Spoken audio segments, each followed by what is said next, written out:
and welcome back to my channel. Today we're going to be talking about the 7th, 8th, and 9th book in the House of Night series by P.C Cast and Kristin Cast. Burned, Awakened, and Destined. So before we get started, I do want to put out a quick spoiler alert. I am talking about 3 books that are in a series back-to-back, and some things that are written in the prefaces or things that I talk about that are in the 8th and 9th books could spoil what is in the 7th or 8th books. Just keeping that in mind before we get started. So starting with Burned. Burned was published April 27th of 2010. It is 323 pages and rates a 3.97 stars with 141,000 ratings, 58,000 being 5-star and 4,000 being 1-star. Things have turned black at the House of Night. Zoe's redbird soul is shattered, with everything she's ever stood for falling apart, and a broken heart making her want to stay in the other world forever. Zoe's fading fast. It's seeming more and more doubtful that she will be able to pull herself back together in time to rejoin her friends and set the world to rights. As the only living person who can reach her, Stark must find a way to get to her, but how? He will have to die to do so, the Vampire High Council stipulates, and then Zoe will give up for sure. There are only 7 days left. Enter BFF Stevie Ray. She wants to help Z, but she has massive problems of her own. The rogue red fledglings are acting up, and this time not even Stevie Ray can protect them from the consequences. Her kind of boyfriend, Dallas, is too sweet but too nosy for his own good. The truth is, Stevie Ray's hiding a secret that might be the key to getting Zoe home, but it also threatens to explode her world. In the middle of the mess is Aphrodite, ex-fledgling, trust found baby, total hag from hell, and proud of it. She's always been blessed, if you would call it that, with visions that reveal the future, but now it seems that Nyx has decided to speak through her with the goddess's own voice, whether Aphrodite wants it or not. Aphrodite's loyalty can swing a lot of different ways, but right now Zoe's fate hangs in the balance. 3 girls playing with fire. If they don't watch out, everyone will get burned. Next we have Awakened. Awakened was published January 4th of 2011. It is 290 pages and rates at 4.01 stars with 122,000 ratings, 52,000 being 5-star and 3,000 being 1-star. My love, speak to me, tell me everything. Neferet went to Kelowna, kneeling before him. What would you have me say? He didn't meet her eyes. Zoe lives. Neferet's voice was cold, flat, and lifeless. She does. Then you owe me the subservice of your immortal soul. She started to walk away from him. Where are you going? What will happen next? It is quite simple. I will ensure Zoe is drawn back to Oklahoma. There, on my own terms, I will complete the task you failed. Exonerated by the Vampire High Council and returned to her position of High Priestess at Tulsa's House of Night, Neferet has sworn vengeance on Zoe. Dominion over Canola is only one of the weapons she plans to use against Z. But Zoe has found sanctuary on the Isle of Skye and is being groomed by Queen Sijek to take over for her there. Being queen would be cool, wouldn't it? Why should she return to Tulsa? After losing her human consort Heath, she will never be the same. And her relationship with her super hot warrior Stark may never be the same either. And what about Stevie and Raphael? The Raven Mocker refuses to be used against Stevie Ray, but what choice does she have when no one in the entire world, including Zoe, would be okay with the relationship? Does he betray his father or his heart?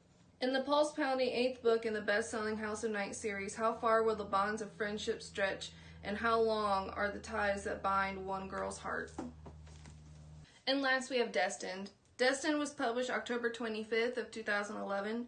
It's 325 pages and rates of 4.04 stars with 73,000 ratings, 31,000 being 5-star and 1,000 being 1-star. Breathing hard, Aurorix stood over the bodies of his vanquished enemies. He turned to Neferet. Very good, she said in her emotionless voice. Let us leave this place before the authorities descend. Aurorix followed her. He walked heavily, his hooves gouging furrows in the dirty alley. Weak. He felt weak, and more, there was something else. "What is it?" she snapped at him when he hesitated before entering the car again. He shook his head. "I do not know. I feel..." She laughed. "You don't feel at all. You're obviously overthinking this." "Yes, priestess." Oryx got in the car and let the world speed past him. "I do not think, I do not feel I am a weapon." Zoe is finally home where she belongs, safe with her guardian warrior Stark by her side and preparing to face off against Neferet, which would be a whole lot easier if the High Council saw the ex-High Priestess for what she really is. Canola has released his hold on Rephaim, and through Neek's gift of a human form, Rephaim and Stevie Ray are finally able to be together, if he can truly walk the path of the goddess and stay free of his father's shadow. But there are new forces at work at the House of Night. An influx of humans, including Lenovia's handsome horse whisperer, threatens their precarious stability. And then there's mysterious Aurorax, a jaw-dropping, gorgeous teen boy who's actually more, or possibly less, than human. Only Neferet knows he was created to be her greatest weapon, but Zoe can sense the part of his soul that remains human, the compassion that wars with his dark calling, and there's something strangely familiar about him. Will Neferet's true nature be revealed before she succeeds at extinguishing light? And will Zoe be able to find and touch Aurorax's humanity in time to protect them all? Find out what Destined's next thrilling chapter of the House of Night series. So let's get into it. Now, the last 3 books I called far-fetched. This next 3 books bring that to a whole new level. So, Canola ends up killing Heath, and Zoe witnesses it, and her soul shatters from him dying.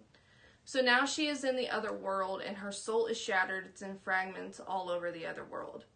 And she finds Heath there, and his soul is kind of trying to help her stay as sane as possible. Because with her soul being shattered, she is losing herself and quickly becoming a lost soul that just wanders forever. So the nerd herd goes to Italy with Zoe to try and figure out if there is a way to bring her soul back to her body. That is when they learn about the black bull and the white bull. The black bull being lightness and the white bull being darkness. So Aphrodite calls Stevie Ray and tells her about that. Now, Stevie Ray has the Earth affinity. And so she goes off and casts a circle trying to get information from the bull of lightness to try and save Zoe. However, when she calls the bull, she calls the white one, which is actually darkness. He gives her the information she needs, but he has to pay the price, which is what almost kick jumps her and Rephaim's relationship, because he comes and saves her from the white bull. So then once Stevie Ray heals and is able to call Aphrodite back to tell her what information the white bull gave her, we're automatically jumpstart to this whole Scotland thing, which is just totally out of left field. But they have to go to Scotland because they have to go to this isle where the vampire version of Amazons live. They live by a queen vampire who has separated herself from the actual vampire society and made this protection wall around this island to where nobody can get in the island without her permission. Well, it turns out that Stark just happens to be a blood clan relative of the warriors that live on the island. You know, just happened. And he is able to get on the island with Zoe. They bring Zoe's body and Aphrodite and Darius. And they learn about the Guardians and all that stuff. Which even before that, the shattering of souls, according to the Vampire High Council, is kind of a relatively known thing, and this isn't the first time that it's happened, but nobody has ever talked about it before this point. So it's like it's common knowledge to everyone except the reader that this is even a possibility, or that it happens, or this has happened many, many times before. So the whole thing with the Scotland is about a history that nobody remembers. These vampires of hundreds of years old, but this is a history that none of them remember, about the black bull being lightness and the white bull being darkness and all this other stuff. So they end up in Scotland on this island with this queen.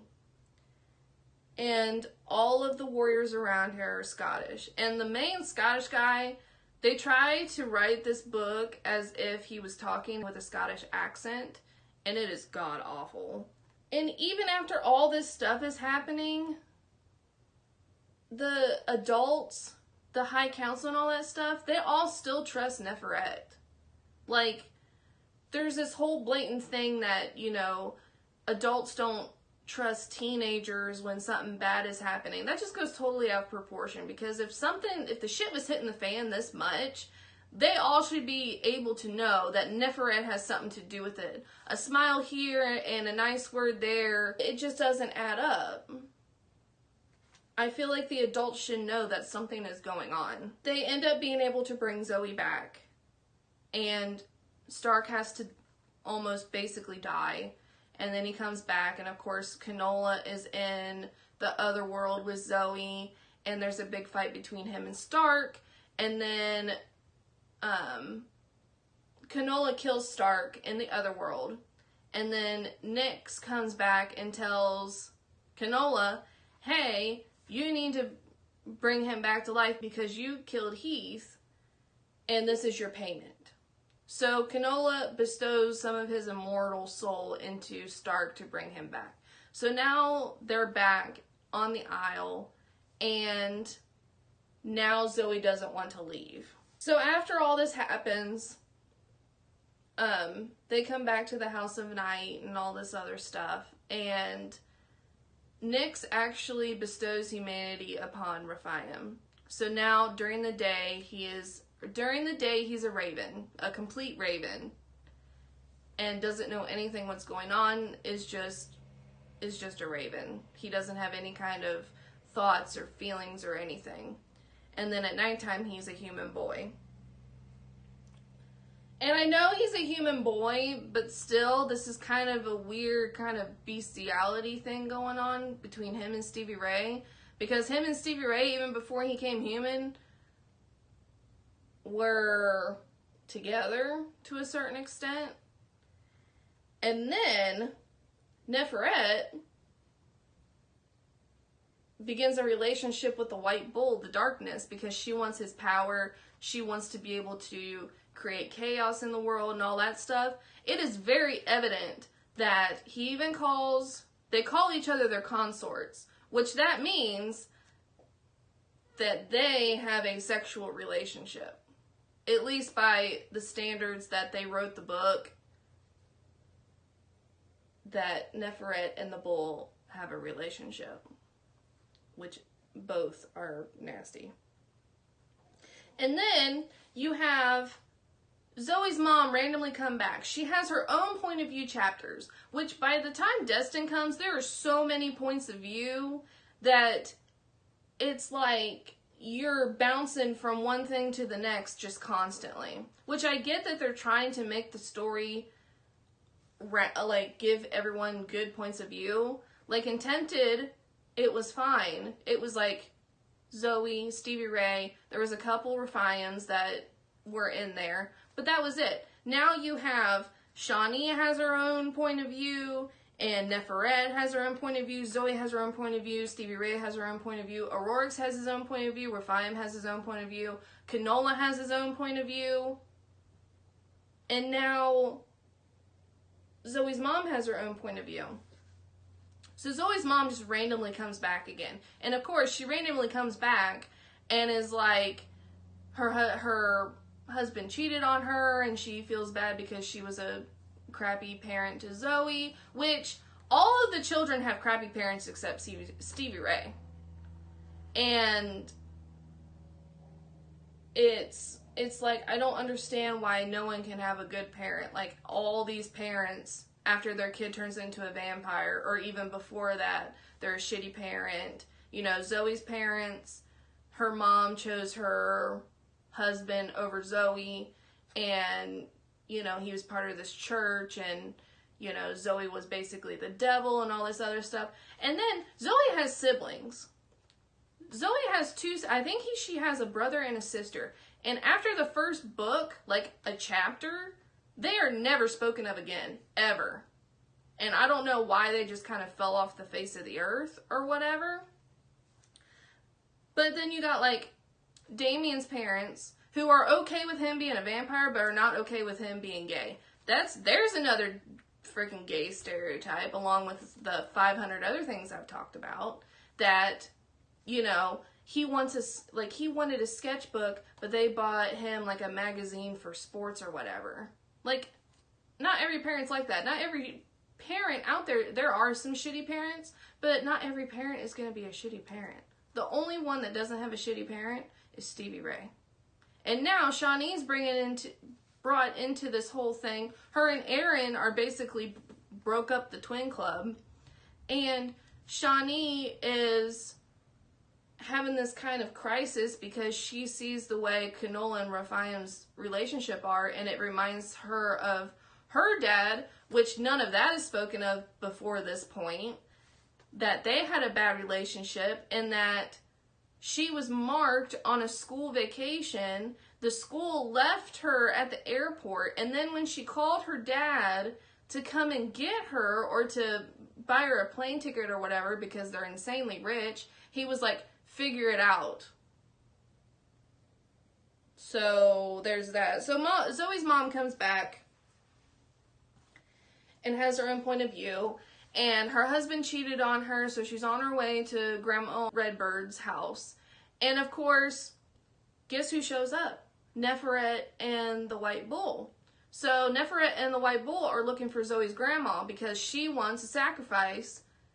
She needs a sacrifice to make Aurorix.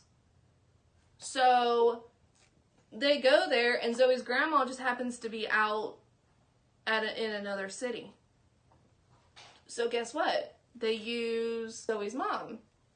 Zoe's mom gets killed by Neferet to use to make Aurorix. And then there's a scene where Nyx in the other world goes to Heath and gives him a choice whether he wants to be reborn or whether he wants to go and become a part of this vessel that Neferet is making, to where he's not going to know who he is or what he is, but he's going to be able to have the choice to choose the right path again and to help Zoe. So guess what? Heath's back in Aurorix's body. And by the end of Destined, she figures out, because she gets a seer stone from the queen on the Isle that shows her the darkness, or the old magic. And finally, she looks through it and see that it's Heath. So it's just like, there's just so many things. Of course, Heath is back. They couldn't just let Heath die. Heath has to come back. And Neferet and this White Bull and like the Red Fledglings are back in the House of Night to try and cause chaos. And then one of the High Council members who has an affinity for death comes to the House of Night of Tulsa to teach all these kids, because now the bad Red Fledglings are together, the Red Fledglings are together, Zoe's group of fledglings are together, Raphaim's going to school now, and Aurorix is going to school now in this class taught by this teacher who has affinity for death. And then by the end of it, they cast this circle in order to get information about Zoe's mom's death so that they can figure out what happened. Of course, they figure out that it was Neferet and the White Bull. Well, Aurorix comes by Neferet's orders to try and stop the circle. So to try and stop the circle, he tries to kill Raphaim, who's there. Now, Aphrodite already had this vision, and of course, everything planned out exactly the way it was supposed to. They just had a split second of difference to try and stop it. And Dragon Langford actually comes against everybody's wishes, because according to Aphrodite's vision, they thought that he had something to do with Rephiam's death. So Rephiam gets knocked out, and Dragon and Aurorix are fighting while the circle's going on. Well, Dragon ends up dying, which breaks the circle because apparently they had to have a death sacrifice in order to break the circle.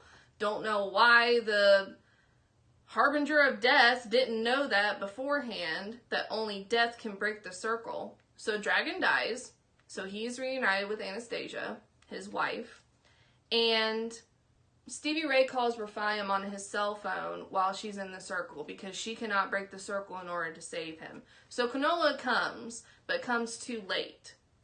And then, you know, he misses his son, and now he's kind of almost jealous of the humanity that Rephiam has been given. So Canola almost goes over to the light side and pledges to be the warrior to the High Council member who's the Harbinger of Death, who is now told everyone that she is now the High Priestess of the House of Night at Tulsa. And she accepts his warrior oath. So I have no idea what the hell is going to happen in the next 3 books. But like I said, I'm going to figure out what's going to happen. I need to know how it ends. I need to know how they wrap this up. They could have wrapped this up like 3 books ago and made it a trilogy, and it would have been really good. But now, I don't know if they're just kind of wanting to extend as much as they can, but it's getting a little ridiculous, because I can only imagine what the next 3 books have in store for me. But I'm going to figure it out. So, that's all I have for today. I'm also going to be doing my TBR for October because I'm taking a break from the House of Night. And I will see you guys later. Thanks. Bye.